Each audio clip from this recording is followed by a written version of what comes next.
బాలామృతంతో ఇంకో రెసిపీ అయితే తీసుకొచ్చేసిన. చూస్తారు కదా కేక్ ఎంత బాగా వచ్చిందో. మిక్సీ గిన్నె తీసుకుని 2 కప్పులు బాలామృతం, 1/2 కప్పు చక్కెర, 2 ఇలాచీలు వేసి మిక్సీ పట్టుకొని పక్కన పెట్టేసుకోవాలి. ఇప్పుడు స్టవ్ మీద కుక్కర్ పెట్టుకొని దాంట్లో ఉప్పు వేసుకొని ఒక చిన్న మూత పెట్టుకొని కుక్కర్ మూత పెట్టుకొని మంట లో ఫ్లేమ్లో పెట్టి వేడి చేసుకోవాలి. ఇప్పుడు ఒక గిన్నెలకి మిక్సీ పట్టుకున్న పౌడర్ వేసుకొని 1/2 కప్పు పెరుగు, 1 కప్పు పాలు పోసుకుంటూ పిండి కలుపుకోవాలి.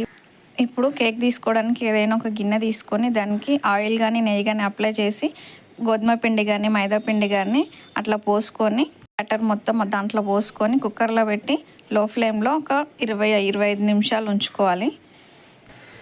అంతే. చూస్తున్నారు కదా కేక్ ఇప్పుడు ఎంత మంచిగా వచ్చిందో. మీరు కూడా ఒకసారి ట్రై చేయండి. వీడియో నచ్చితే లైక్ చేసి సబ్స్క్రైబ్ చేయడం మాత్రం మర్చిపోవద్దు. Thanks for watching.